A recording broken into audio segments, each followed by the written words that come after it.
এখন আমি আজকে তৈরি করবো পাঙ্গাস মাছের রেসিপি। এখন চুলায় একটু তেল বসিয়ে দিয়েছি, তার মধ্যে তেলগুলো দিয়ে দিয়েছি।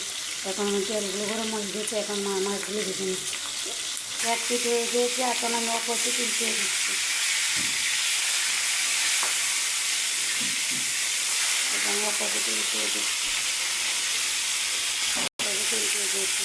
এখন আমার মাছ ভাজা হয়ে গিয়েছে, এখন মাছগুলো এই পাঙ্গাস মাছ, আলু, কপি আর সিম দিয়ে রেসিপি তৈরি করে আমি চুলায় একটু প্যান বসে দিয়েছি। প্যানগুলো গরম করে এখন প্যানগুলো গরম হয়ে গেল, আমি এর মধ্যে তেলগুলো দিয়ে দিয়েছি। এর মধ্যে দিয়ে দিয়েছি পেঁয়াজ কুচি।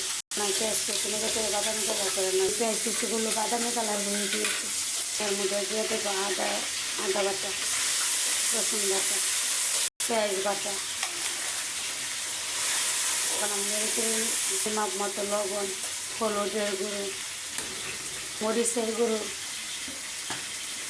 তখন আমি ভালোভাবে মশলাগুলো কষিয়ে পরিমাণ পানি ঢেলে দিয়েছি এবং মশলাগুলো ভালোভাবে নেড়ে ছেড়ে কষিয়ে নিচ্ছি।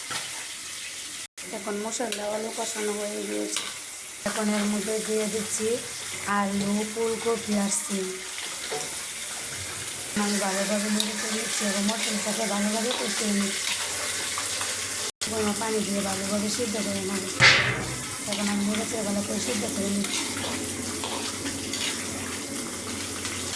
এখন আমার তরকারিগুলো ভালোভাবে কষানো হয়ে গিয়েছে, এখন আমি আবার অল্প পরিমাণ ঝোল বেড়ে দিয়েছি। এখন ভালো করে সিদ্ধ করে নিচ্ছি।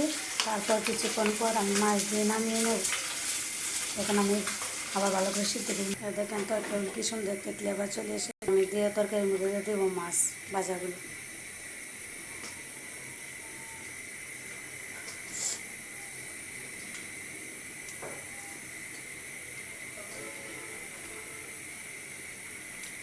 হালকাভাবে নেড়ে ছেড়ে দেবো বাচ্চা, যাতে মাছগুলো ভেঙে না যায়। দেখেন কি সুন্দর পাঙ্গাস মাছের রেসিপি। দিয়ে দেবো ধন্যবাদ।